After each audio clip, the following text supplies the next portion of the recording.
한 것 같아요.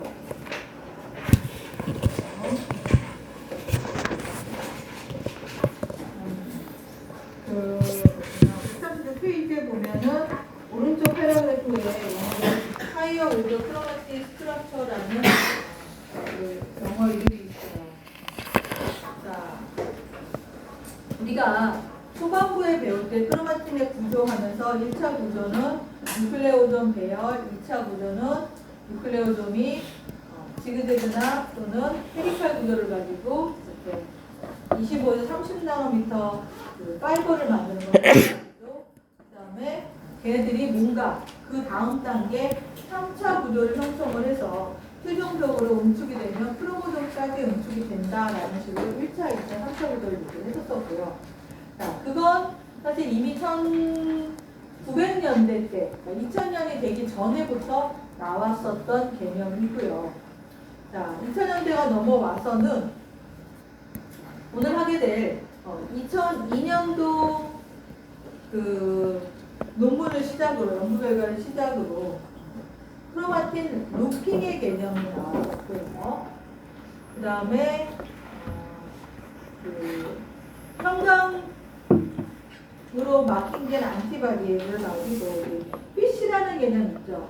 플루로센스 인시트 하이브리데이션, 이런 개념을 가지고 세포 안에 해관에서 어떠한 일들이 어떠한 특정한 부분에서 많이 일어난다. 그래서 뉴클레어 오버나이제이션, 로컬라이제이션, 이런 개념들도 있었었고요. 자, 그 다음에 아까 말했던 2002년도 그 3C 기법으로 가장 먼저 설명된 게 뭐 이네서 프로모터 루핑, 이런 개념들이 설명이 되고, 그걸 베이스로 NGS 기술이 개발이 되면서 하이실에서 전체 크로모점의 입체적인 구조, 이런 얘기가 나오면서 이제 하이어 오더 크로마틱 스트럭처라는 개념이 나와요. 자, 지금 내가 말한 것 중에서는 이제 난 단어도 처음 들어봤고 개념을 잘 모르겠다라고 생각하는 사람들이 많을 텐데, 그 얘기는 오늘 쭉 들으면 얘기가 될 거고요. 자, 여러분들이 배웠던 분자생물학 교재 커버를 가지고 왔어요.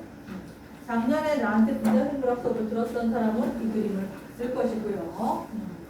여러분들이 최근에 분자생물학 수업을 한 사람은 제일 오른쪽에 있는 4판을 가지고 얘기를 했을 거고, 또 오래된 사람은 3판을 가지고 수업을 들었을 거예요.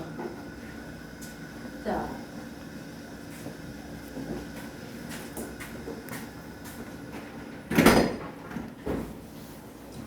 책을 만들 때 표지는 중요하죠. 표지에 어떤 그림을 넣을지, 어떤 사진을 넣을지, 어떤 디자인을 넣을지가 그 책을 대표하는, 책을 의미하는 그런 역할들을 해요. 그래서 보면 이 그림 4개를 보면 이게 바로 분자생물학의 발전이고, 그 다음에 분자생물학의 발전이 프로캐리오트 분자생물학에서 시작해서 유캐리오트의 크로마틴 구조, 에피제네틱스, 그리고 유전체 전체에 대한 방향으로 흘러갔다는 걸 볼 수 있는 그림이에요. 자, 첫 판에 나와 있는 거는 이건 뭐예요? 뭘 표시하고 있어요?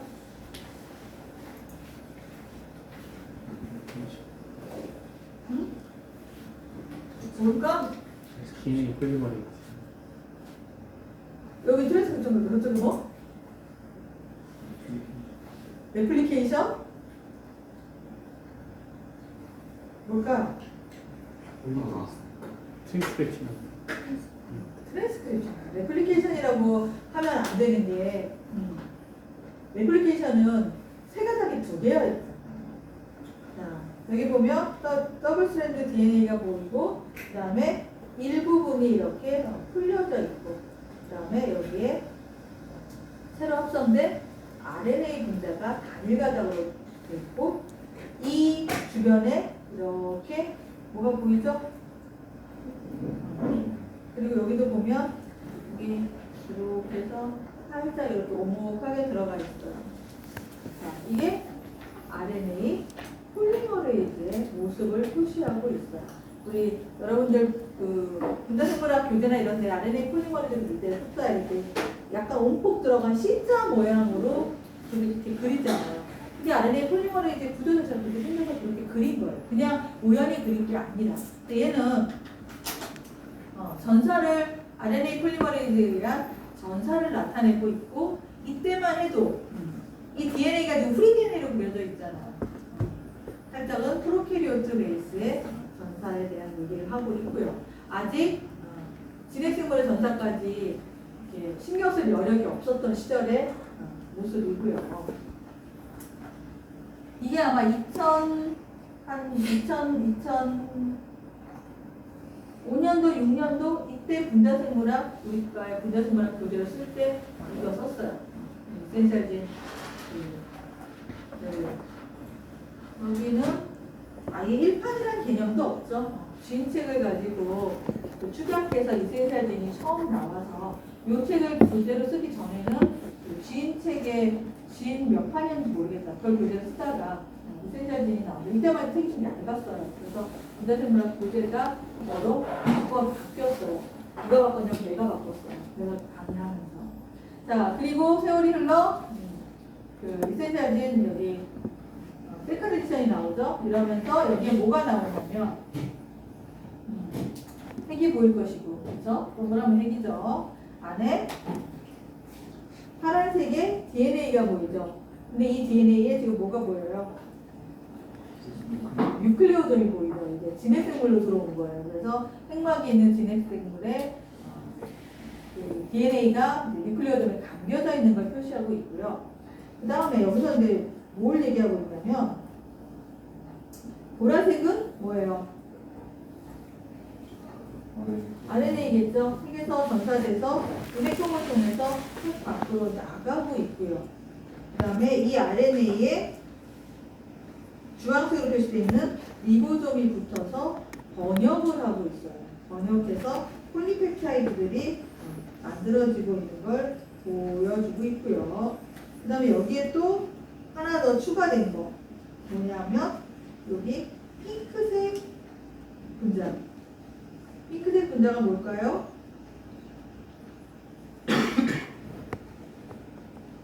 핑크색 분자 여기 이거 뭘까요? 마이크로 RNA. 지금 보라색으로 표시된 mRNA와 핑크색으로 표시되어 있는 마이크로 RNA가 RNA 베이스 페어에 대해서 번역을 못하게 하고 있죠. 그렇죠? 이 마이크로 RNA에 대한 개념이 정립된 처음 이제 한 게 2004년도 이때 이제 얘기가 나왔었는데, 이 책은 보면 조금 더 나중에 교재니까 이제 여기에 진핵생물의 유전자 발현 과정을 전체적으로 아우르면서 진핵생물의 DNA는 뉴클레오즘에 감겨져 있고 전사된 RNA가 핵 밖에 나와서 번역도 될 수 있지만 마이크로 RNA에서 번역이 구제될 수 있는 걸 보여준 진핵생물의 유전자 발현 과정에 대한 얘기가 표지로 나와 있어요. 이러면서 이제 마이크로 RNA에 대한 얘기가 교재에도 이제 언급이 되기 시작했죠. 자, 그리고 이제 3판으로 갔어요. 자, 이게 뭘까요? 나한테 수업을 들었던 사람은 다 질문을 해서 대답을 다 들었을 텐데. 히스톤? 보통 우리가 단백질의 구조를 이렇게 그리나? 단백질은 리본 모델로 그리거나 이렇게 모델링한 분자 구조로 그리거나 그렇게 그리죠. 자, 뭘까요?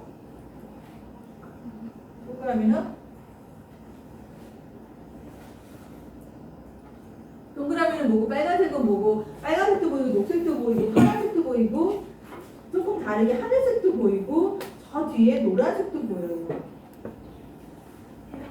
핵. 맞아요. 핵이에요. 자, 저 동그라미는 핵이에요. 그러면 각각의 색깔은?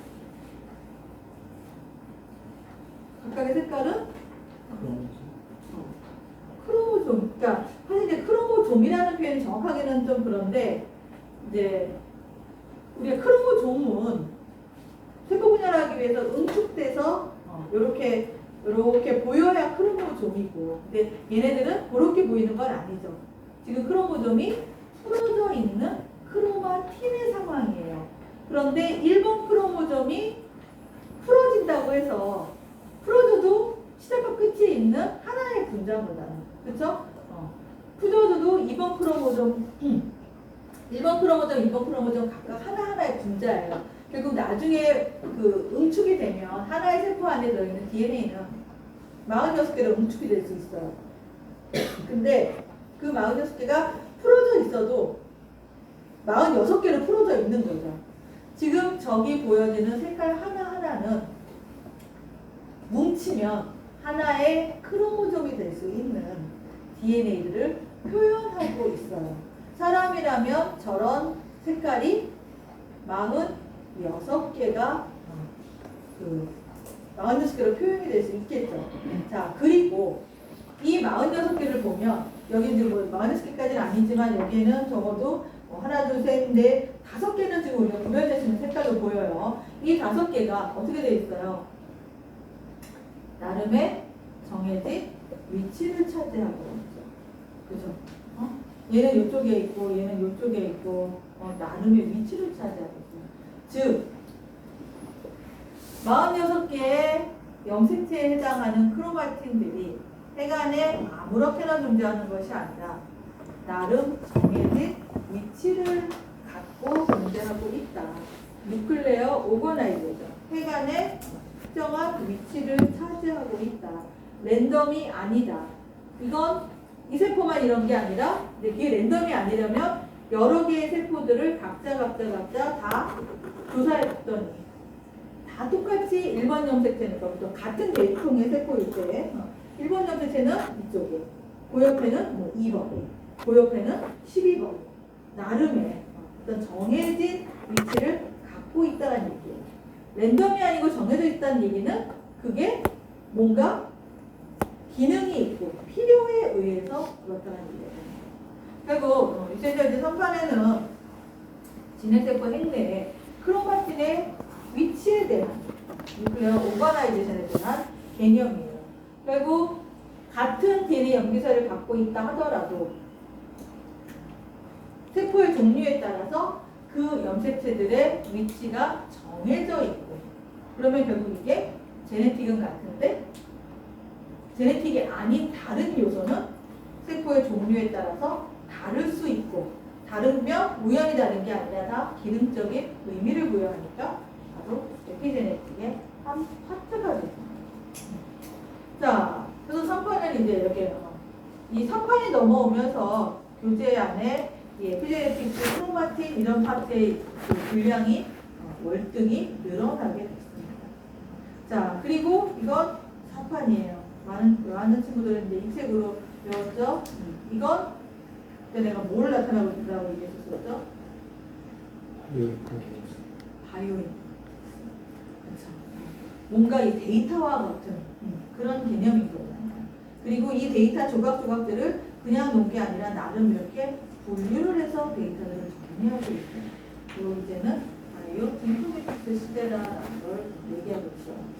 자, 이게 분대선발 교재의 그 변천사고요. 자, 오늘 할 얘기는 우리가 하는 하이어 오더 크로마틴 스트럭처는 이 파트에 대한 얘기예요. 자, 이때만 해도 나름 염색체들이 랜덤 포지셔닝이 아니라 정해진 다리가 있다. 지금 여러분이 챕터 15에 나오는 첫 번째 그림에 A에 해당하는 내용을 조금 단순화시켜서 그렸던 게 3판 교재 그림입니다. 자, 지금 보면 이렇게 46개의 염색체들이 나름 이렇게 핵안에서 정해진 위치가 있고, 서로 간에 정해진 위치가 있다는 얘기예요. 늘 이렇게 11번 옆에는 8번이 있고, 자, 또 하나의 8번은 이쪽에 있고, 뭔가 이렇게 정해진 위치가 있다는 거예요. 자, 이 정해진 위치가 세포의 종류에 따라서 이렇게 정해져 있고요. 그다음에 이게 랜덤이 아니라는 걸 보여줬었던 과거에 간접적인 증거가 뭐가 있었냐면 여위라는 거, 염색체 전자라는 거, 트랜스로케이션. 우리 염색 그러니까 우리가 돌연변이 하면 뉴클리오타이드 염기서의 변화도 돌연변이지만 염색체 수준에서의 돌연변이 하면서 DNA 일부분이 잘라져서 없어지거나 또는 잘라진 다음에 거꾸로 가서 붙거나 또는 서로 다른 염색체 일부분이 잘라지고 붙는데 우리가 잘라지면 더블 샌드 브레이크가 잘려지고 나면 리페어 시스템에 의해서 다시 연결이 돼요. 근데 이때 같이 잘라지고 연결이 되긴 됐는데 지자리에 연결된 게 아니라 서로 바뀌어서 연결되는 게 있었었죠. 뭐 21번하고 뭐 3번인가 뭐가 잘라지고 나면 여기가 21번 염색체 끝부분이 잘라지고 3번 염색체 끝부분이 잘라진 다음에 이렇게 해서 붙는 거죠. 그래서 21번 끝에 3번이 붙고 3번 끝에 21번이 붙고 이러면은 우리가 이거를 상호전자라는 표현을 사용할 수 있죠. 트랜스로케이션은 잘라진 게 지자리가 아닌 다른 염색체에 가서 붙으면 트랜스로케이션이라고 하는데 내가 상호를 뭐라 했지? 영어로? 트랜스로케이션인데 상호전자는 뭐였죠? 영어로? 뭔가? 나 모르겠는데?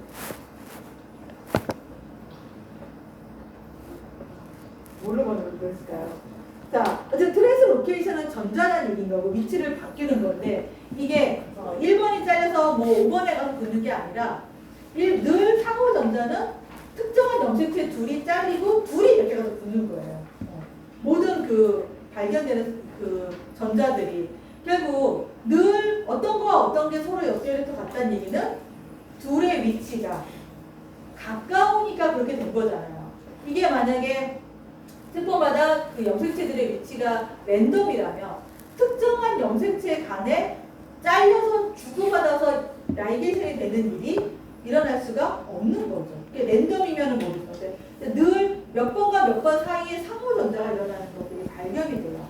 그렇다는 얘기는 두 염색체의 그 위치가 핵내에서 가까이 있으니까 그렇게 되는 거지. 하나가 잘려서 이 잘린 DNA가 어디 멀리 가서 딴 데 가서 붙는 거는 현실적으로 쉬운 일이 아니잖아요. 그래서 특정한 염색체와 염색체가 잘려서 서로 바뀌어서 연결되는 현상들을 보면서 아마도 핵내에 그 두 염색체가 늘 가까운 곳에 있기 때문에 상호전자가 일어나나 보다라고 생각들을 했었어요.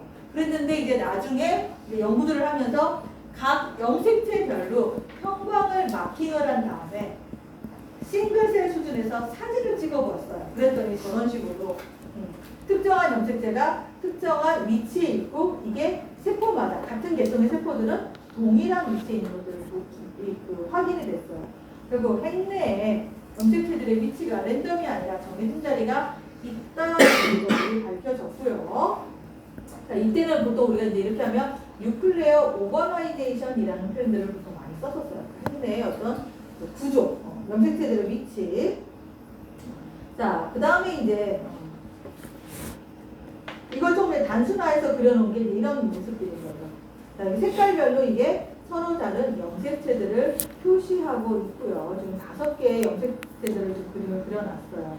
자, 그리고 여기를 이제 하나의 염색체들을 조금 확대해서 봤어요. 그랬더니, 자, 이게 여기서부터 여기까지가 이제 하나의 염색체인 거죠. 그 하나의 염색체들이 나름 이렇게 같이 뭉쳐져 있는, 쫙 피면 이렇게 돼 있지만, 얘네들이 부분 이렇게 하나의 덩어리, 이렇게 하나의 덩어리, 이렇게 모여져 있는 부분들이 있더란 얘기예요. 자, 이때 이 길이는 몇 메가베이스 정도의 길이가 굉장히 긴 길이에요. 그래서 이걸 갖다가 뭐라고 했냐면 여기는 구에파라고 번역을 해놨는데 컴파트먼트라는 표현을 사용을 해요. 자, 그리고 보통 이 컴파트먼트는 다 같이 뭐 헤테로크로마틴이거나 다 같이 유크로마틴이거나 뭔가 그 크로마틴의 구조들이 다 같이 이넥티브하거나 다 같이 액티브하거나 그런 그 구조들을 갖고 있다. 그래서 이 컴파트먼트 A, 컴파트먼트 B라는 표현을 쓰면서 지금 단어로 구에파라는 단어로 번역을 해놨어요. 자, 이 정황이 어디?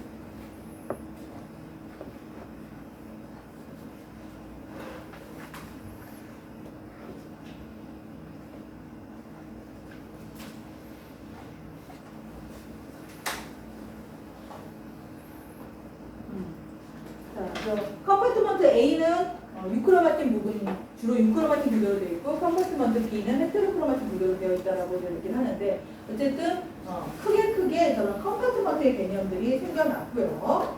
자, 그 다음에 하나의 컴파트먼트 안에를 좀 더 자세히 봤더니 보는 것처럼 지금 주황색 컴파트먼트 하나를 안에 봤더니 또 그 안에도 나름의 이렇게 같이 뭉쳐져 있는 부분들이 존재한다는 얘기예요.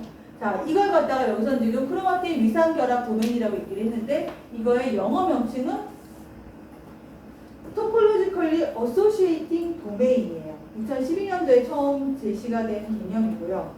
즉, 이렇게 이거의 사이즈는 대충 몇백 킬로에서 한 1메가 정도 되는 그런 DNA 부분들이 이렇게 뭉쳐서 같이 뭔가 한 공간에 뭉쳐져 있고 옆에 도메인하고는 뭔가 좀 구별이 되어 있는 이런 영역들이 존재를 하더라. 이걸 여기서 지금 위상결합 도메인이라고 일단 지금 가능하면 그 영어들을 한국말로 번역을 하느라고 지금 번역을 해놨는데 이렇게 한국말로 번역을 해서 교재를 쓴 것 자체가 이게 처음이기 때문에 그냥 이 한글 말보다는 얘는 컴파트먼트, 얘는 Topologically Associating Domain 해서 앞자를 따면 Topologically Associating A, Domain D, 테드라고 얘기를 합니다. 그래서 테드라는 개념이 있고요. 자, 근데 그 하나 안에 도메인 안에를 좀 더 확대를 해서 봤더니 이렇게 특정한 부분과 부분이 이렇게 크로마틴 고리 구조를 형성하고 있는 것들이 보여요. 자, 이때 이 고리의 가장 작은 고리는 보통 인핸서와 프로모터 사이의 인터랙션. 우리 분자생물학 교재에서도 티슈 스페시픽한 진들은 먼 거리에 전사를 활성화시키는 인핸서라고 하는 영역이 있다. 스페시픽한 레귤레터리 엘레먼트에서 인핸서라는 부분이 있다. 그리고 이 인핸서가 작동을 할 때는 자기의 타겟지 부분에 물리적으로 가까이 가 있다라고 해서 진이 있고 인핸서가 있으면 전사 안 할 때, 타겟 안 할 때는 이렇게 존재를 하지만 타겟 할 때는 이렇게 가서 붙어 있으니까 멀어도 2차원으로 멀어도 3차원에는 가까이 갈 수 있다. 크로마틴 루핑이라는 개념들이 있었어요. 자, 그게 바로 하나의 테즈 안에 특정한 진과 인핸서 사이의 크로마틴 루핑. 자, 여기 보면 이렇게 설명하면 될 것 같아요. 이게 지금 프로모터, 얘는 인핸서. 그래서 프로모터와 인핸서가 멀리 떨어져 있지만 이렇게 고리 구조를 형성하며 가깝게 존재할 수 있는 이런 식으로 이제 인핸서 프로모터 상호작용 인터랙션 이런 개념들이 설명이 되는 거예요. 그리고 쫙 피면 굉장히 긴 2차원적인 DNA 염기서열이지만 얘네들이 부분 인핸서 프로모터 루핑도 하고 인슐레이터 루핑도 하고 이렇게 해서 하나의 테드를 형성하게 되고 또 이 테드들이 모여서 컴파트먼트를 형성하고 그러면 컴파트먼트는 이제 하나의 염색체에 몇 개 정도의 컴파트먼트들이 존재를 해서 그 구조를, 입체 구조를 만든다. 이걸 이제 여기서 하이어 오더 크로마틴 스트럭처라고 얘기를 하는 거예요. 자,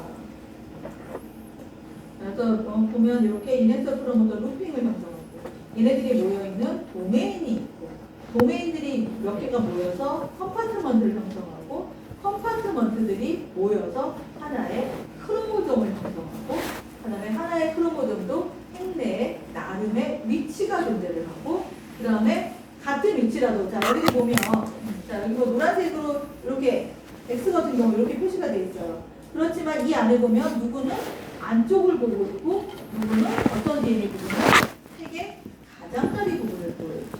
보통 우리가 핵의 가장자리 부분은 헤테로크로마틴이라서 인액티브한 구조를 갖고 있고 핵의 안쪽이 유크로마틴이라고 얘기해요. 하나의 염색체에서도 전사가 안 되는 부분, 유전자가 없는 부분들은 핵의 가장자리 쪽으로 가요. 전사가 되는 유전자 쪽은 핵의 안쪽으로 들어오고 센트로미어, 텔로미어 이런 것들은 핵의 가장자리 쪽으로 가서 뭐 라민이나 이런 핵막 단백질하고 같이 인터랙션을 해서 안정적인 구조를 잡는 반면 전사되는 유전자가 있는 부분들은 안쪽을 향하고 있다. 이렇게 해서 그 DNA의 크로마틴상에서의 위치, 인터랙션 이런 개념들이 유전자 전사를 조절하고 리페어나 레플리케이션에도 관련이 있다. 우리 레플리케이션 하면서도 모든 부분이 동시에 복제가 되는 것이 아니라 유크로마틴 부분들이 먼저 복제가 되고 헤테로크로마틴이 나중에 복제가 된다는 얘기를 했어요. 그리고 유크로마틴 부분들이 핵내 안쪽에 위치를 하게 되고 그 부분에 먼저 DNA 폴리머레이즈가 가서 복제를 시작하고 헤테로크로마틴들은 나중에 복제가 되는 거라는 얘기입니다. 자, 그러면 이렇게 루핑을 어떻게 알아내느냐? 자, 굉장히 오래전부터 이네서 프로모터 인터랙션이 루핑을 생각하는 첫 번째 개념이었어요. 자, 어쩌다가 이제 이네서라는 부분이 있다는 걸 발견을 했는데 사람들이 생각하기에 그 멀리 있는 게 도대체 어떻게 길게는 100kb나 떨어져 있는 100kb나 떨어져 있는 쥔을 찾아서 타겟팅을 하느냐? 100km가 멀다라고 말할 수 있는 게 이유는 보통 사람에서 유전자 하나의 평균적인 길이는 약 10kb예요. 여러 번 얘기를 하는데 여러분 100km, 1000km, 1m 이러면 긴 건가 짧은 건가 개념이 없잖아요. 자, 우리가 유전자 2만 개들을 평균을 내보면 한 10kbase 정도가 어떤 중간값, 평균값 이 정도가 돼요. 물론 긴 거 100kg짜리도 있고 짧은 건 1kbase밖에 안 되는 쥔도 있어요. 근데 평균 잡거나 하면 한 10kbase 정도가 유전자의 평균값이에요. 자, 유전자의 길이가 전사 시작부위부터 전사 끝나는 부분 엑손, 인트론 다 포함해서가 10kb인데 100kb 떨어져 있다. 그러면 유전자의 10배인 거예요. 사실 길다라고 말할 수 있죠. 그 100kb 떨어져 있는 부분에 이네서가 있어서 진 10배나 되는 그 먼 거리에 있는 프로모터를 타겟팅해서 전사를 활성화시키는 거야. 그럼 이 100kb를 어떻게 작동을 하느냐. 그래서 보통 이제 우리가 두 가지 얘기를 했었어요. 이 100kb 떨어져 있는 이네서가 중간 부분을 쭉 뭔가 신호를 보내서 지금 멀리서 야 전사해 이렇게 해갖고 타겟 프로모터를 활성화시켜서 전사를 한다. 그게 한 가지 얘기였어요. 이걸 보통 우리가 트래킹이라고 얘기를 해요. 트래킹을 한다. 또 하나는 뭔가 왜 어떻게 하는지 모르지만 중간에 건너뛰고 바로 다이렉트로 붙어서 뭔가를 할 것이다. 루핑 이런 모델이 제시가 됐었어요. 근데 실험적으로 트래킹이든 루핑이든 깨끗하게 명확하게 설명할 수 있는 방법이 없었었어요. 그랬다가 2002년도에 잡데커라는 사람이 박사후 과정을 하면서 박사학위를 받고 얼마 안 돼서 이런 기술을 개발을 해서 실험을 해서 그 박테리아였죠. 이콜라이에서 이콜라이를 가지고 실험을 해서 논문을 발표를 합니다. 사이언스제죠. 2002년도에. 자, 그 실험의 원리는 바로 이런 것이었어요. 자, 이 DNA하고 이 DNA 같은 DNA예요. 그냥 2차원적으로 보면 이렇게 DNA예요. 그런데 이 DNA가 만약에 세포 안에서 이런 구조를 갖고 있다면, 그리고 이 DNA가 이렇게 되어 있고, 그죠? 이렇게 되어 있을 수도 있고, 아니면 이렇게 그냥 되어 있을 수도 있고. 자, 이렇게 되어 있고, 이렇게 되어 있으면 이건 지금 2차원적으로 같지만 둘이 다른 구조를 갖고 있는 거예요. 자, 혹시 이렇게 되어 있지 않을까? 라고 생각을 하고, 이렇게 되어 있는 걸 찾아낼 수 있는 방법으로 뭘 했냐면, 이미 이전에 그럼 우리 수업 시간에 있었던 크로마틴 IP에 대한 칩 실험에 대한 그 실험 방법이 이미 세팅이 되어 있었어요. 그래서 칩 실험에서 사용하는 그 방법과 마찬가지로 크로스링킹, 즉 포말알데하이드로 고정을 해요. 이렇게 처리하면 DNA와 DNA 사이 인터랙션, DNA와 단백질 사이 인터랙션, 단백질과 단백질 사이 인터랙션이 그대로 고정이 돼요. 교재에 보면 뭐 몇 마이크로 거리에 있는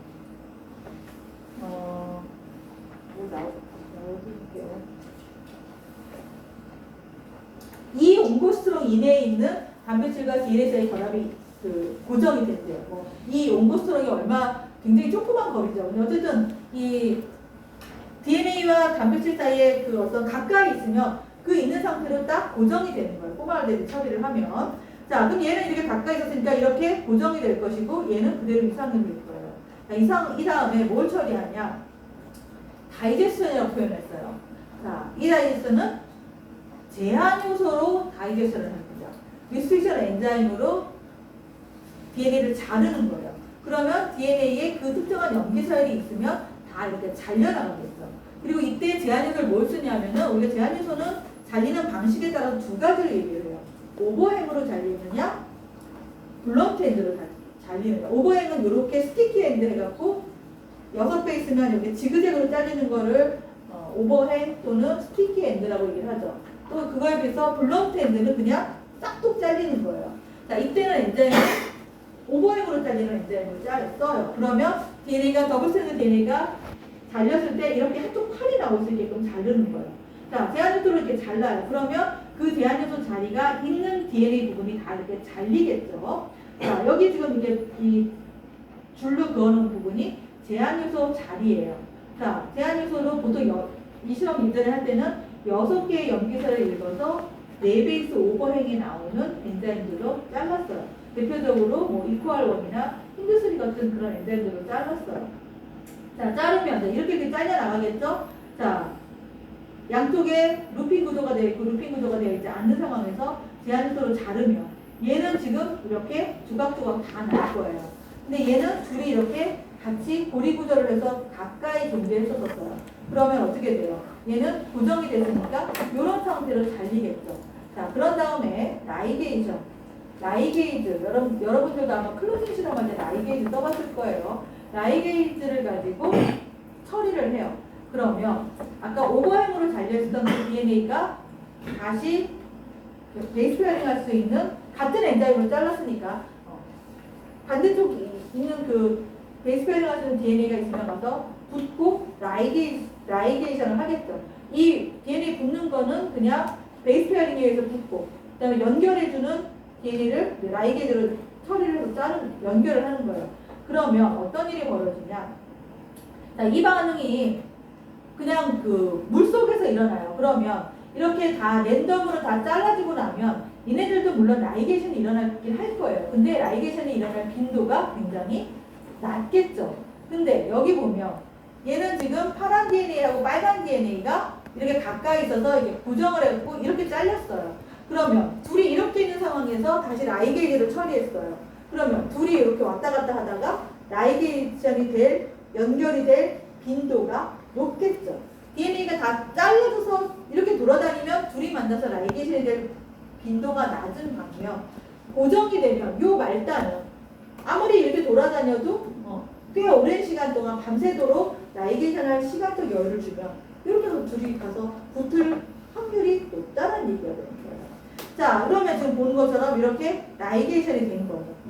잘렸고 잘려있다가 라이게이션 하면서 이제 라이게이션이 된 거예요. 이런 다음에 이제 DNA가 추출을 해요. 단백질은 제거하고 우리 여러분들 했었던 똑같은 방법으로 피놀 익스트랙션과 에탄올 프리시피테이션 방법으로 DNA만 추출을 해요. 그런 다음에 이 파란 DNA 부분하고 빨간 DNA 부분에다가 PCR 프라이머를 디자인해요. 자, 라이게이션이 됐다면 둘이 PCR이 돼서 프로덕트가 나오겠죠. 라이게이션이 안 됐으면 둘이 프로덕트가 나오지 않겠죠. 자, 그런데 이 프로덕트는 파란 DNA와 빨간 DNA가 바로 연결된 프로덕트예요. 원래 제놈상에는 이런 DNA가 존재하지 않죠. 파란 DNA, 빨간 DNA 되게 멀리 떨어져 있었어요. 그런데 제한적으로 다 이렇게 잘라버렸기 때문에 파란 DNA와 빨간 DNA가 다이렉트로 연결됩니다. 그죠? 자, 이렇게 PCR 프로이머를 디자인해서 PCR을 했을 때 원래 제놈상에서는 너무 멀어서 PCR이 안 되는 거예요. 그런데 둘이 저기 가까이 존재했었고 고정이 돼서 이 두 DNA가 라이게이션이 될 확률이 높았기 때문에 이런 DNA가 새로 생겨나게 되는 거예요. 자, 그래서 PCR을 해서 PCR 프로덕트가 나오면 저 파란 DNA와 빨간 DNA는 2차원적인 거리에서는 멀리 있지만 3차원적인 공간에서는 가까이 존재하고 있었구나라고 생각을 하게 됩니다.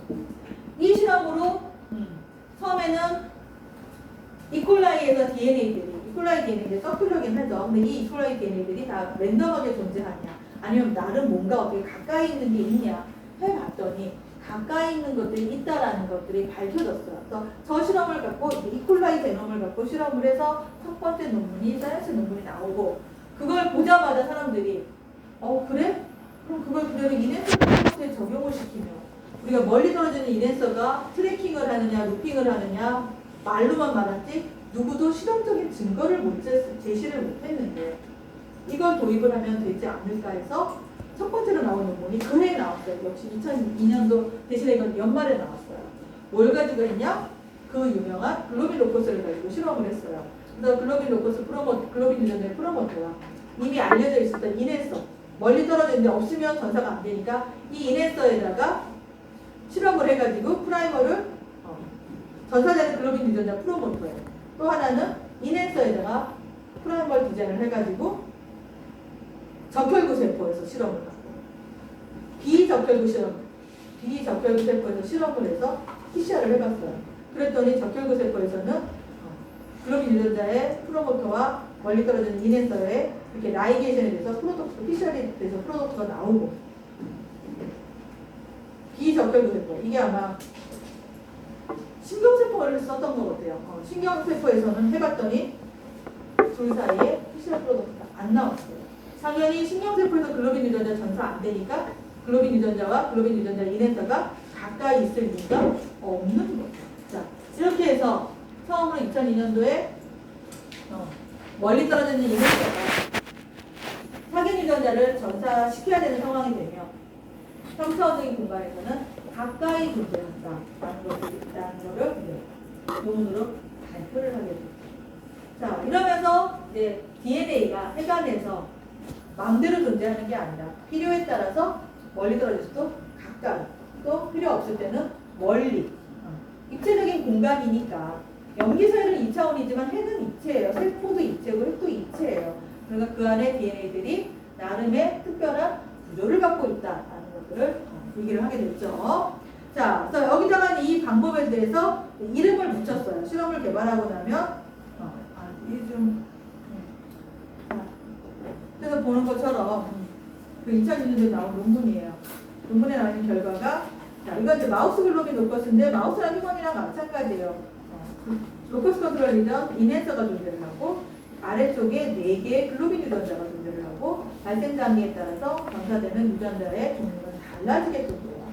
자, 근데 이 상황은 요거는 에리스로이드 적혈구예요. 프로제니터. 이거는 모세포, 약간 전구세포인 거잖아요. 자, 여기는 아직 글로빈 유전자가 전사가 안 돼요. 그러니까 이때는 어떠한 글로빈 유전자도 이네서에 가까이 가 있지 않고 멀리 떨어져 있어요. 여기 이렇게 다다다다 붙어 있는 건 인슐레이터예요. CTCF가 결합하는 인슐레이터들이 도메인을 형성하기 위해서 이렇게 붙어 있지만 글로빈 유전자는 누구도 이네서에 들어가 있지 않아요. 그런데 여기 디퍼런시에이티드 에리스로이드 디퍼런시는 분화됐다는 거죠. 즉 적혈구 세포로 분화가 됐어요. 그러면서 이 빨간색 표시되어 있는 2개의 유전자가 전사가 되는 상황이 되는 거예요. 그랬더니 이 상황이 되면 이 2개의 유전자가 이네서 가까이로 이렇게 들어가 있겠군요. 그래서 이네서와 물리적으로 가까운 거리를 하면서 이 이네서의 타겟팅이 됩니다. 이네서의 자극을 받아서 전사가 됩니다. 자, 그러면 얘는 지금 미분화된 세포고 얘는 적혈구로 분화된 세포예요. 글로빈 유전자가 전사 안 되는 상황이고 글로빈 유전자가 전사되는 상황이에요. 자, 같은 셀에서 밉이라고 하는 다른 로커스의 입체 구조를 봤어요. 미분화된 세포, 분화된 세포. 미분화와 분화를 우리 또 어떻게 나누죠? 세포 분열로 따지면 미분화된 세포는 어떻게 돼요? 분열을 해요, 안 해요? 자, 분화와 분열은 어떻다 그랬어요? 분화와 분열은 반대다. 분열이 되는 세포는 미분한 거예요. 분화가 안 된 거예요. 우리가 분화가 됐다는 얘기는 특성화로 됐다는 얘기인 거잖아. 그러면 얘는 더 이상 분열을 안 하게 되죠. 그죠? 가장 미분화된 세포가 뭐야? 이너셀 매스 줄기세포잖아요. 얘는 계속해서 분열을 해요. 근데 그 줄기세포를 특정한 세포로 분화를 시키면 분열을 멈추게 돼요. 그리고 특별한 세포에 필요한 단백질들을 발현해서 특정한 기능을 수행을 하게 됩니다. 그래서 분열과 분화는 반대의 개념이에요. 이 미분 이거 어디서 나오죠? 이런 용어? 밑. 안 들어봤어요? 여러분들 배우는 어딘가에 그 수업 시간에 밑 분자인지 안 나와요? 안 들어보나? 밑은 일종의 옹코진이에요. 옹코진과 튜버 서프레서진은 우리가 암의 관점에서 보면 암을 유발하고 암을 억제한다라고 얘기를 하지만 그냥 세포 분열, 세포세포학적인 개념을 봤을 때는 옹코진이라고 하는 것은 세포 분열을 유도하는, 분열을 담당하는, 분열에 필요한 단백질을 암호하고 있는 유전자예요. 세포 분열은 꼭 암세포만 분열하는 게 아니라 일반 세포도 분열해야 될 때는 분열하고 분열을 그만해야 될 때는 분열을 멈추게 하는 기능을 갖고 있어요. 얘는 세포 분열에 필요한 단백질을 암호화하는 유전자예요. 자, 여기 에리스로이드 프로제니터는 여전히 분열을 하는 미분화된 세포예요. 그러니까 이 세포에서는 세포 분열에 필요한 유전자가 발현을 해야겠죠. 자, 여기 이 밑 유전자가 전사가 되고 있고 이걸 위해서 이런 크로마틴 입체 구조가 형성이 되어 있어요. 근데 적혈구로 분화가 됐다는 얘기는 더 이상 분열에 필요한 유전자의 발현은 억제가 되겠죠. 보는 것처럼 분화된 세포가 됐더니 이 입체 구조가 이렇게 풀어졌어요. 이러면서 유전자의 전사가 거의 안 일어나거나 여기 로우로 표시되어 있는데 전사 정도가 낮아지게 됩니다. 즉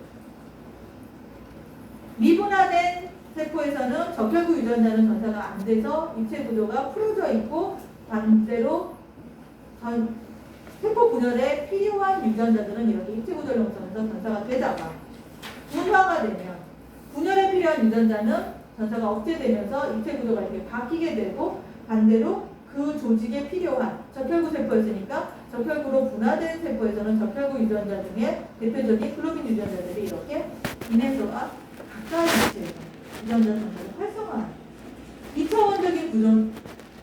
제네티컬리는 얘나 동일하지만 입체 구조가 달라지고 그다음 얘도 제네티컬리는 동일하지만 분화 상황에 따라서 입체 구조가 달라지고 그 결과 유전자의 전사 상황이 달라지는 거예요.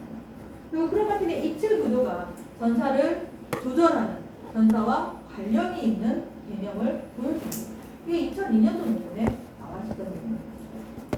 자, 여러분 교재로 다시 돌아가면 그러면 아까 내가 좀 이게 보여줬던 이 3C 실험 이거에 대한 연천사를 이 그림에 보여주고 있어요. 자, 앞에 아까 보여줬던 이 실험을 우리가 3C라고 얘기를 하는데 왜 3C냐? 방법이 이름이 우리가 뭐든지 개발을 하고 나면 명명을 하고 나죠. 명명을 하잖아요. 그리고 명명이 굉장히 중요해요. 왜냐하면 영어는 특히 이름이 길어지면 박자와 스펠링만 따가지고 이렇게 붙여서 얘기를 하잖아요. 자, 이 방법은 이름이 3C예요. 왜 3C냐면 크로모점 컨포메이션 캡처의 약자예요. 이제 기술을 개발하고 명명을 할 때 아마 고심을 많이 했을 것 같아요.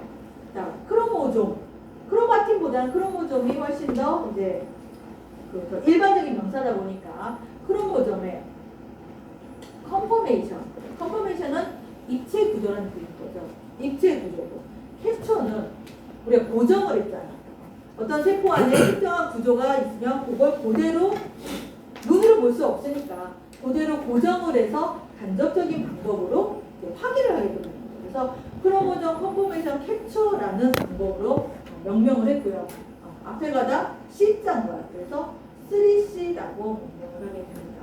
그래서 사람들이 3C의 풀네임이 크로모점 컨포메이션 캡처인 건 몰라도 3C라는 이 방법은 다 알죠. 자, 그래서 3C로 명명을 했어요. 그래서 처음에는 아까 말한 대로 이렇게 보디 구조가 되어 있으면 이걸 제한 요소로 자르고 다시 라이게이션을 시켜서 생긴 그 프로덕트, 원래 제놈에는 존재하지 않는 이런 멀리 떨어져 있는 이 프로덕트를 처음에는 일일이 내가 관심 있는 부분에다가 프라이머 디자인해서 PCR로 봤어요. 여러분들 RT-PCR 할 때 RNA 뽑아서 CDNA 만들어서 PCR 방법으로 확인했죠. 그때는 PCR 프로덕트를, PCR 프라이머를 내가 관심 있는 유전자에 짠 거야. 그래서 뭐 액틴 유전자 또는 그러니까 기본으로 보는 액틴 유전자, 그다음에 기본으로 액틴이나 뭐 갭TH 이런 거 봤을 거예요. 기본으로 하우스키핑 팀 보고 그다음에 그 세포에서 전산되는지 궁금한 유전자, 특정한 유전자 하나 해갖고 그 유전자의 엑손 부분에다가 프라이머 디자인해서 PCR 돌리고 봤을 거예요. 자, 처음에는 3C 이렇게 프로덕트 만들어서 PCR로 해서 봤어요. 아주 옛날에는 PCR에서 프로덕트가 나오는지 안 나오는지 알고리즘에다가 걸어서 봤고, 여러분 그렇게 해서 봤죠? RT-PCR 할 때. 그 다음에 조금 지나면은 qPCR, 리얼타임 PCR이 많이 도입이 되면서 이 만들어진 프로덕트의 양을 정량적으로 측정을 해서 봤어요. qPCR로 봤어요. 자, 이거는 말 그대로 원투원. 내가 관심 있는 부분하고 내가 관심 있는 파란 부분과 내가 관심 있는 빨간 부분이 둘이 3차원 공간에서 가까이 있는지 없는지 본 거. 그러니까 원투원이었고. 자, 그러고 난 다음에 이 기술을 확대를 해서 원투올. 자, 내가 관심 있는 특정한 파란색 DNA하고 결합하고 있는 모든 DNA를 다 찾아보고 싶은 거예요. 왜냐하면 하나의 인앤서가 여러 유전자를 타겟팅하기도 하니까 내가 관심 있는 이 부분하고 연결된 부분들이 뭐뭐인지, 또 인슐레이터 같은 경우는 여러 인슐레이터들이 같이 모여 있으니까 내가 이 관심 있는 인슐레이터하고 가까이 있는 애들이 누구인지를 다 찾는 거예요. 그래서 여기 보면 원투올이라고 했어요.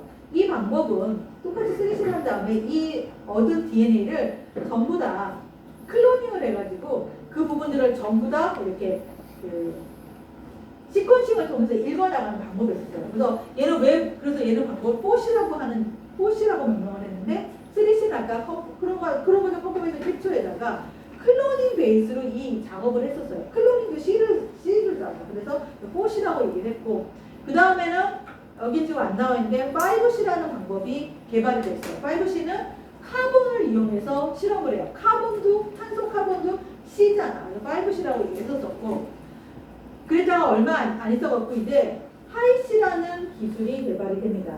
하이C는 그 라이게이션 된 모든 DNA를 전부 다 시퀀싱을 해서, 자, 앞에 방법만 해도 NGS까지 동원이 안 되던 방법인데 여기는 이제 NGS 기술이 동원이 되면서 모든 DNA를 다 시퀀싱을 하고 제놈에다가 다 갖다 붙이는 거예요. 그래서 멀리 떨어지는 모든 DNA들이 누가 누구랑 가까이 있는지, 그리고 가까이 있는 게 더 많이 가까이 있는지 덜 많이 가까워 있는지 이런 식으로 다 분석을 해서 크로모좀 수준에서 전체 입체 구조를 확인을 하게 되는 거죠. 자, 그런 다음에 이제 이건 이제 올투올이라고 해서 결국 모든 DNA와 모든 DNA들이 가까이 붙어 있는 걸 전부 다 분석을 하는 방법이고요. 자, 그 다음에 나와 있는 거는 이제 뭐 취합회 또는 하이취 이런 단어들이 나오는, 아니 취합회 또는 하이씨 뭐 이런 방법들이 나오는데, 이건 뭘 하냐면 기본 3C 방법에다가 안티바디를 동원을 합니다.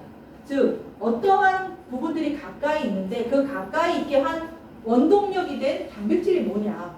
그래서 뭐 인슐레이터 단백질이 CTCF라든지 또는 RNA 폴리머레이즈라든지 이런 특정한 단백질에 대한 안티바디를 이용해서 그 입체 구조를 형성하는데 관여하는 단백질이 무엇인지를 알아내는 거죠. 그래서 칩 실험과 3C 실험을 이렇게 통합해서 같이 연결해서 안티바디까지 동원해서 입체 구조를 확인하는 방법이 개발이 됐죠. 그래서 지금은 이제 그런 방법 베이스 플러스 다 시퀀싱을 통해서 내가 보는 특정한 유전자 수준이 아니라 제놈 수준에서 입체 구조를 확인하고 있습니다. 자, 저렇게 하이시 방법으로 얻은 데이터를 보여주는 그림이에요. 사진이에요. 자, 이거 보면 이거 쫙 이렇게 표시되어 있죠. 한 줄 하나의 염색체라고 보면 돼요. 1번 염색체, 2번 염색체 주변에서. 자, 그리고 1번 염색체 시작과 1번 P암, Q암에서 1번 염색체 시작과 1번 염색체 끝부분이에요. 자, 그리고 이렇게 빨간색으로 이렇게 네모 표시가 되어 있죠. 이런 부분들은 둘이 라이게이션이 되어 있는 입체적인 공간에서 가까이 있어서 3C 실험을 했을 때 라이게이션 빈도가 높은 부분이에요. 진한 빨간색은 나이게이션이 많이 된 거고 옅은 빨간색은 나이게이션이 덜 되어 있는 부분이에요. 자, 그래서 지금 이게 둘이 대각선으로 접으면 같은 그 그림이 되는 것이고요. 자, 이렇게 해서 여기 부분에 보면 여기 빨갛죠? 그러면 여기서부터 여기 있는 DNA들이 같이 인터랙션을 많이 하고 있는 거예요.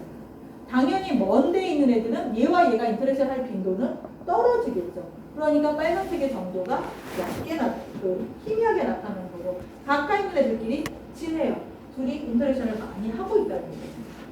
결국 이런 하나하나의 것들이 어떻게 보면 이제 컴파트먼트 그런 개념이 되는 거고 이 안쪽에 보면 조금 더 작은 패드 형성이 되어 있고요. 이 그림에서 보여주고 있는 건 자, 같은 염색체인데 지원기, S기, M기 때의 인터랙션 상황을 봤어요. 자, M기가 되면 어떻게 돼요? 제일 많이 응축이 되어 있겠죠. 자, 그런 것처럼 이렇게 다 다닥다닥 붙어 있고요. 그러니까 그대로 이렇게 있으면 요렇게만 붙어 있는 거지 요렇게는 안 돼 있잖아. M기가 되면 그냥 요렇게만 이렇게 넓어 있었던 애가 요렇게 쪼그라들어 있기만 한단 말이야. 자, 이런 개념인 거고. 자, G원기 때 G원기는 뭐야? 전사가 되고 있는 상황이죠. 이때는 이 애들이 이렇게 일단 좀 퍼지죠. 크로마틴으로 크로모좀에서 크로마틴으로 퍼지고 그 다음에 이 상황에서 이렇게 되어 있기도 이렇게 되어 있기도 이렇게 되어 있기도 이런 개념이 들어가요. 그죠? 자, 쫙 피면 2차 염색체가 크로모좀이 될 때는 M기 때는 보통 전사가 일어나지 않아요. 그러면 이 상태가 그대로 딱 이게 좀 쫄아붙어 있기만 하는 거야. 그리고 G원기가 되면 조금 퍼진 상황에서 이 상황이 그대로 되는 게 아니라 필요에 따라서 얘가 이렇게 인터랙션을 하고 있더라고요. 자, 이렇게 인터랙션하면 얘와 얘는 각각 좀 여기 멀리 떨어져 있는 거잖아. 2차 원적에서는 얘와 얘가 훨씬 더 멀어요. 근데 이렇게 붙어버리면 얘가 더 먼 게 되잖아요. 그래서 셀에 따라서 뭐 요렇게 또는 요렇게 이런 입체 구조들을 만든다는 거예요.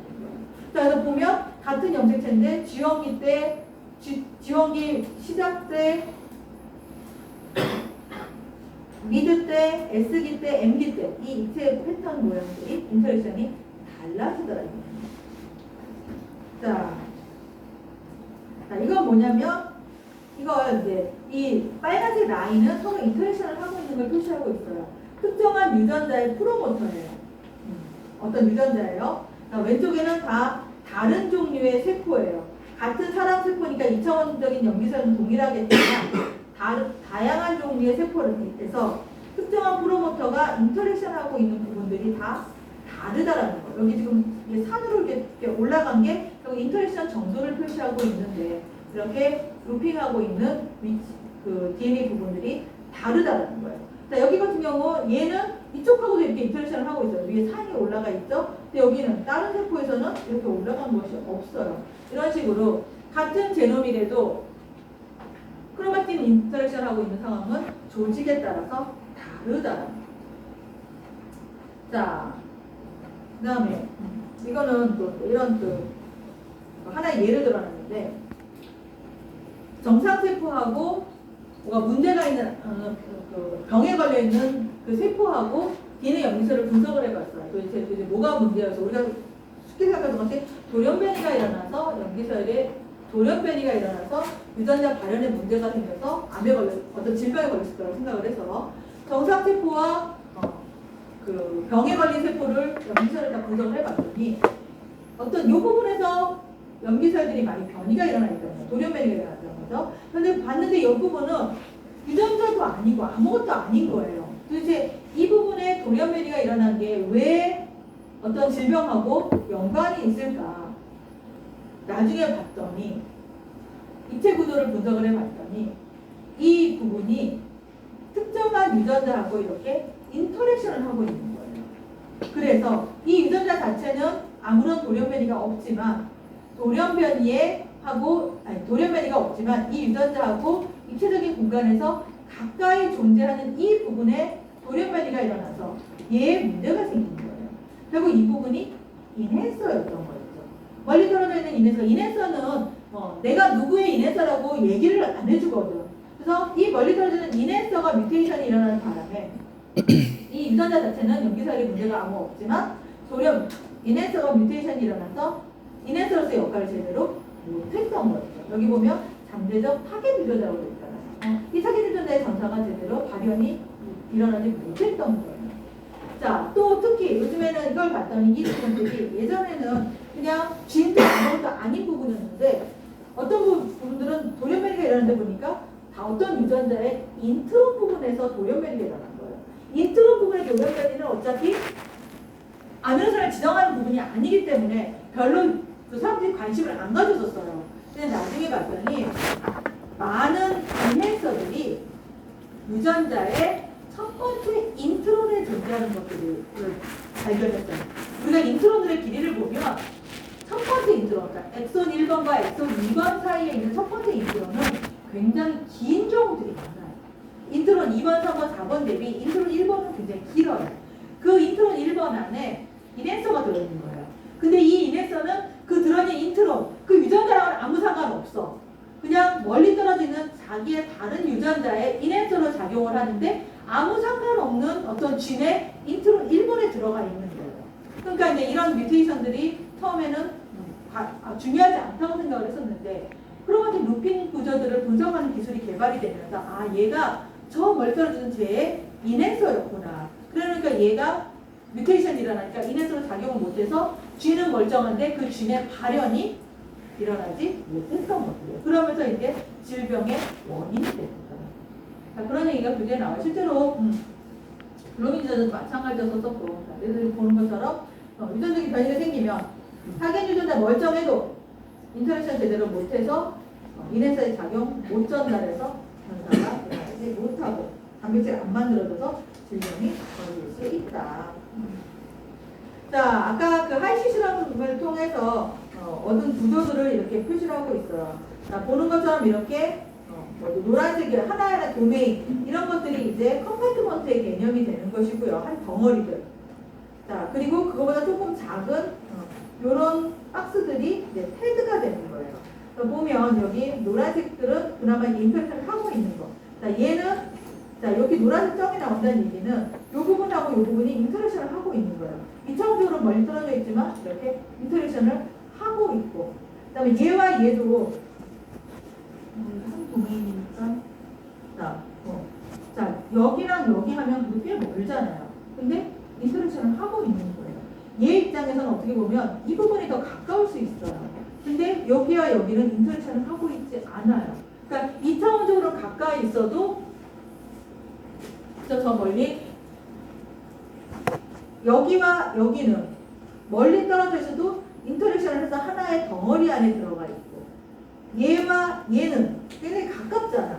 그렇지만 인터랙션을 안 해요. 서로 다른 영역인 거예요. 그러니까 2차원적인 거리하고는 실제로 어떤 같이 뭔가 모여서 일을 하는 거랑은 다른 개념이라는 거죠. 자, 이게 하이오도 크로마틴 스트롱스의 개념인 거고요. 자, 이걸 조금 더 보기 쉽게.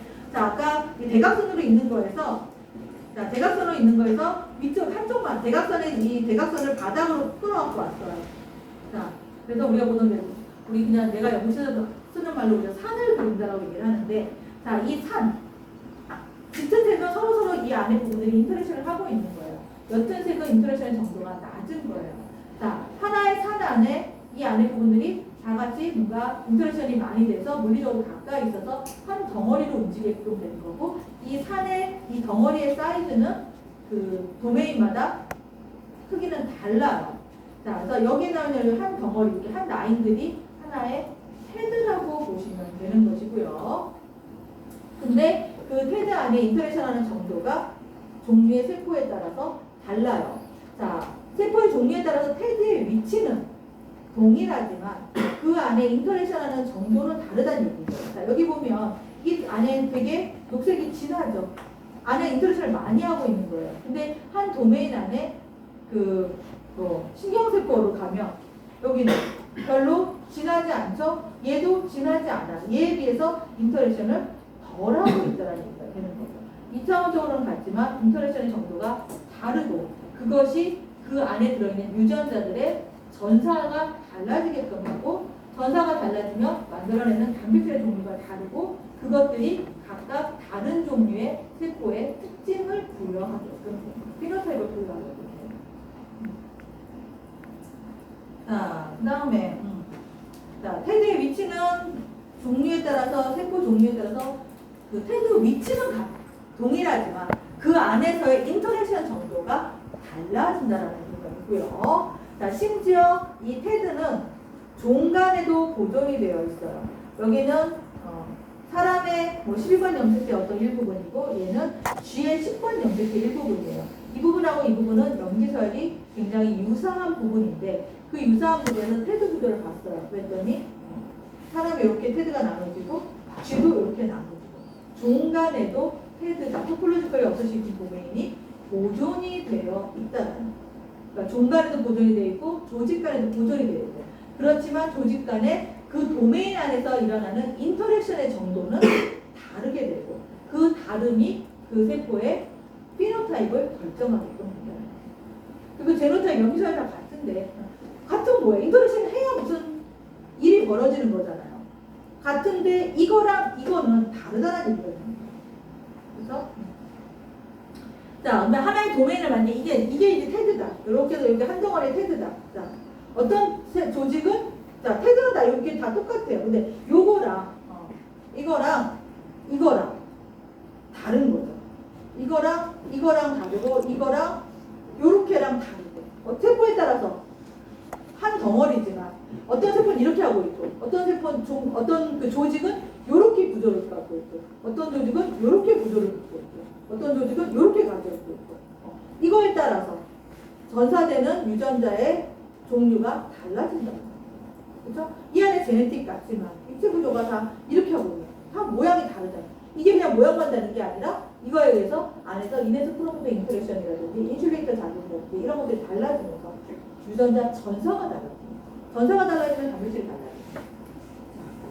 이게 중요하다는 얘기예요. 이게 잘못되면 이제 문제가 된다. 자, 보는 것처럼 이렇게 세 개의 테드를 표시하고 있어요. 자, 하나의 테드 안에 이네서 프로모터 얘는 이렇게 타겟팅을 하고 있는 거예요. 거리상으로는 이 이네서가 얘보다 얘가 더 가까워요. 그렇지만 이 유전자는 서로 다른 테드에 있으니까 이 이네서는 얘를 타겟팅하는 게 아니라 얘는 얘랑 짝이 돼서 타겟팅을 하게 되는 거고, 자, 또 하나의 테드 안에 이 이네서가 이 유전자와 이 유전자를 이렇게 타겟팅해서 전사를 활성화시키는 거고, 말 그대로 또 이 이네서가 거리를 따지면 얘가 더 훨씬 가깝죠? 얘랑 굉장히 멀어요. 그렇지만 하나의 덩어리 안에 들어가 있으니까 얘는 얘를 타겟팅해요. 자, 그리고 얘는 타겟팅을 못하게 됩니다. 이게 이제 하나의 덩어리의 개념이죠. 테드라고 이렇게 하고 있고.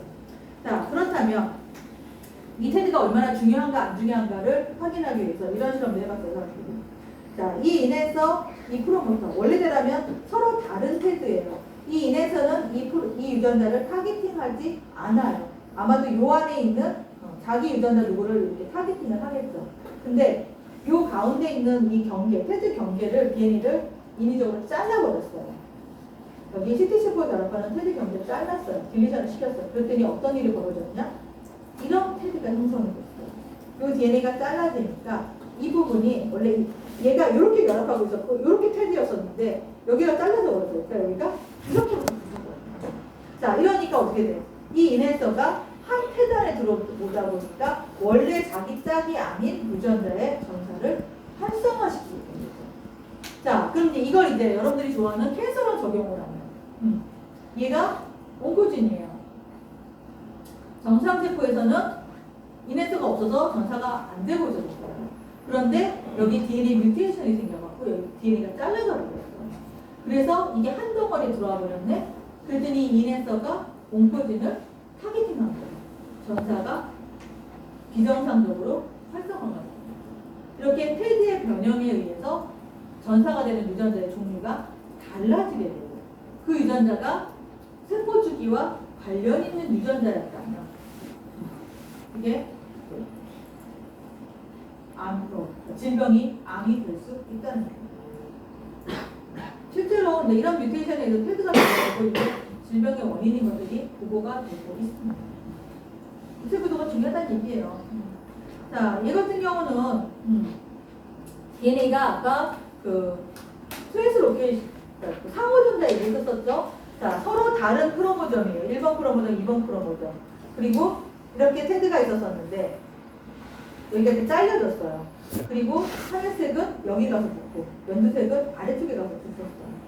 그러면 그 안에 들어있었던 이네서의 타겟하는 유전자가 달라질 수 있다는 얘기예요. 자, 여기 지금 여기 같은 경우는 1번 유전자, 2번 유전자가 전사가 안 되는 상황이었었고 2번 크로모즘에서는 이 4번 유전자가 전사가 되는 상황이었어요. 그런데 둘이 이렇게 뒤바뀌게끔 되면 자, 원래 전사되는 유전자인데 하나의 헤드 안에 이 노란 이네서에서 타겟팅이 됐었었는데 자, 이렇게 바뀌어버렸어요. 그랬더니 G는 여기서 일로 넘어왔지만 이네서는 안 넘어왔죠? 그럼 어떻게 돼? 얘 전사가 안 일어나겠군요. 이게 만약에 튜머 서프레서 G입니다. 그럼 전자가 되면서 G 자체는 멀쩡히 왔어요. 근데 이네서가 안 쫓아온 거예요. 그럼 전사가 안 일어나지. 억제가 되지. 반대로 여기 전사 안 되는 유전자가 이렇게 들어가면서 이 이네서에서 타겟팅이 되지. 그러면 전사가 또 일어나지. 이렇게 어떤 도메인상에서의 변화도 전사를 가지게 할 수 있다. 자, 그 다음에 아까 컴파트먼트 얘기했었는데 자, 이게 구획 A, 여기는 액티브한, 여기는 인액티브한 거였다면 필요에 따라서는 이렇게 여기 지금 보면 얘가 그죠? 요 도메인이 요 구획이 아니 요 얘는 테드예요. 동그란 거 하나는 테드예요. 테드가 이쪽으로 넘어갔어요. 그러면 이쪽에 있을 때는 전체적으로 유크로마틴 부분이었다가 이쪽으로 넘어가니까 헤테로크로마틴 영역으로 넘어가게끔 돼요. 테드 자체는 변함이 없지만 이 테드가 통째로 A 파트에서 B 파트로 헤테로에서 유크로마틴으로 넘어갈 수 있다는 거예요. 그 안에 들어있는 유전자들이 티슈 스페시픽한 진이라면 그 조직이 어느 조직으로 분화했냐에 따라서 컴파트먼트 A에 속할 수도 있고 B에 속할 수도 있다는 거예요. 자, 전부 다 DNA 연기선 동일하지만 자기가 헤테로크로마틴이냐 유크로마틴이냐에 따라서 변화가 달라질 수 있다는 거예요.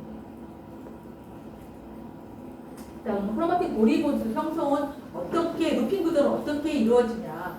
자, 루핀을 형성하는 여러 기작들이 제시가 되고 있고, 그 중에 이제 가장 제너럴한 그 기작 중에 하나가 이런 기작이에요. 자, 여기 보라색에 붙어 있는 이 단백질은 CTCF예요.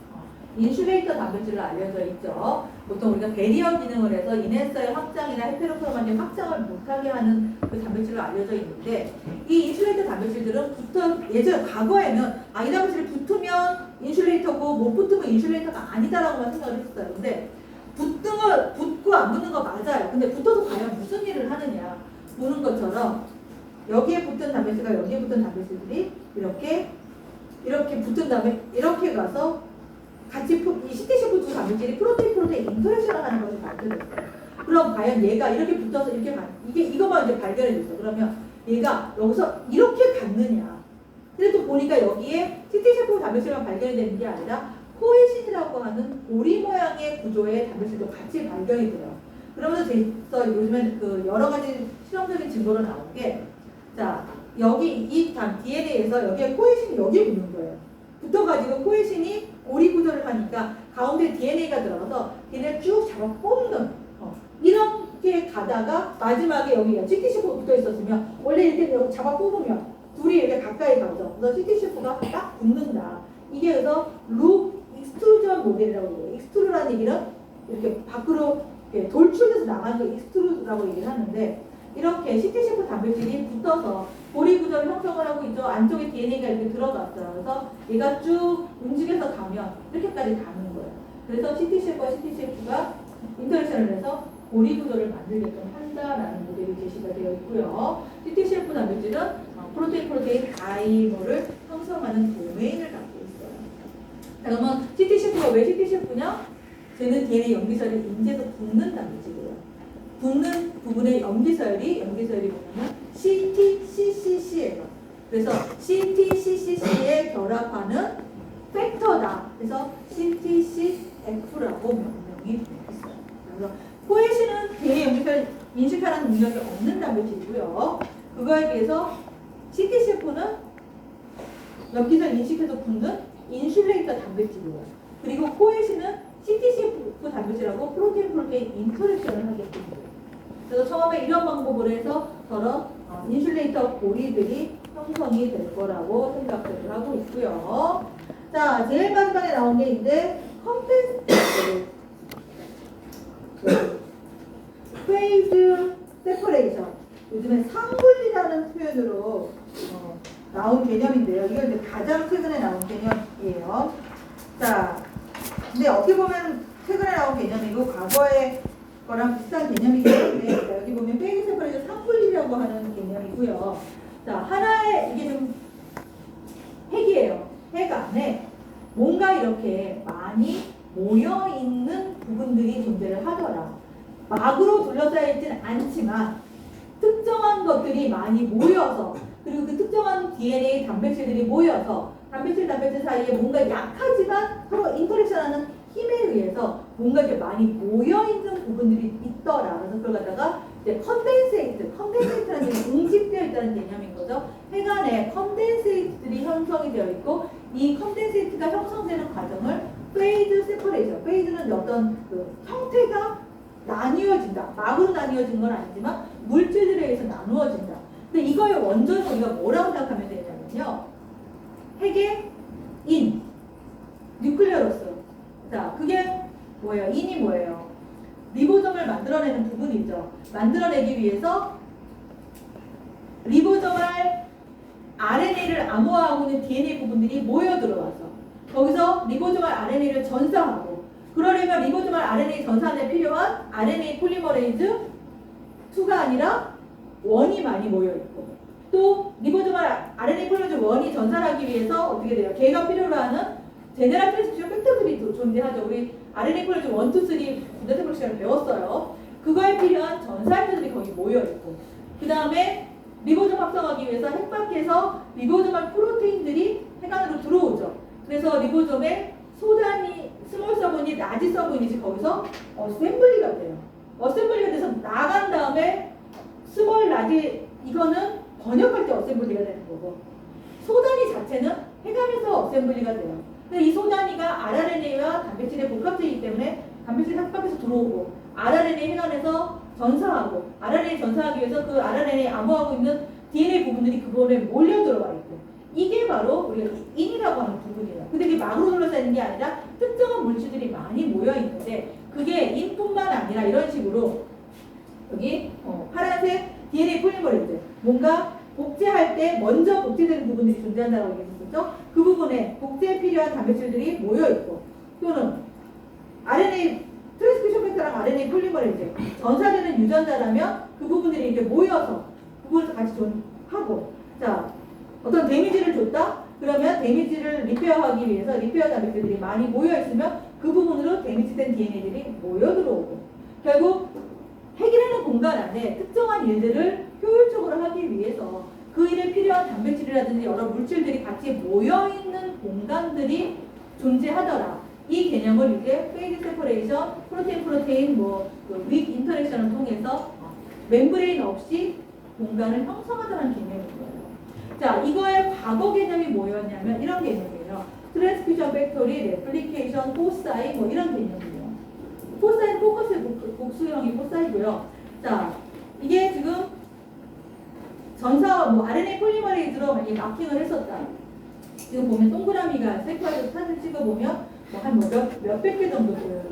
하나의 세포에서 전사되는 유전자는 몇백 개가 아니라 한 10,000개 정도 돼요. 그런데 이 전사되는 RNA 폴리머레이즈가 있는 부분은 몇백 개밖에 안 보여요. 결국 얘네들이 저 부분 빨간색 동그라미 하나가 유전자 하나가 아니라 전사되는 여러 개의 유전자들이 그 부분에 몰려 들어와 있는 거예요. 자, 이걸 갖다가 우리가 전사와 관련해서는 트랜스크립션 팩토리라고 얘기하고 전사가 되는 분자. 이게 결국 특정한 분자들이 모여있는 공간을 의미하는 거예요. 자, 이런 그림을 과거에는 이렇게 설명을 했었었는데 이걸 이제 최근에 와서는 좀 더 기술이 개발이 되고 하면서 그 페이지 세퍼레이션의 개념으로 결국 뚫려있는 공간이긴 하지만 어떤 일들을 효율적으로 하기 위해서 그 일에 필요한 단백질 분자들이 많이 모여있는 공간들이 존재를 하고 거기 들어와야 일을 하기가 쉬운 거잖아요. 우리가 DNA와 단백질과의 인터랙션은 이제 우연한 만남이라고 얘기를 했었어요. 근데 이 RNA 폴리머라이즈가 크로마틴에 붙기 위해서 우연한 만남으로는 너무 비효율적인 거야. 근데 애들이 많이 모여있으면 우연한 만남이 일어날 가능성이 높아지는 거잖아요. 그쵸? 우리 사람 만남도 많이 모여있어야 어떤 만남의 그 가능성이 있지, 멀리 뚝뚝 떨어졌으면 절대 만날 수 없잖아요. 해관에서 일어나는 일도 단백질과 단백질의 인터랙션, 단백질과 DNA 인터랙션이 모여있어야 훨씬 일어날 빈도가, 가능성이 높아질 거예요. 그런 개념으로 이렇게 어떤 구획, 컨덴세이트들이 형성되어 있다는 것까지가 이제 요즘에 나온 개념인 거죠. 이 컨덴세이트의 위치가 세포에 따라서, 조직에 따라서 달라진다는 거고, 그러면 그 다름이 동일한 제네틱으로 다른 피노타입을 만들어내죠. 자, 이렇게 해서 크로마틴 하이어 오더 스트럭처까지 얘기를 했습니다. 다음 시간에는 논코딩 RNA에 대한 얘기를 하도록 하고요. 자, 이 15챕터 하나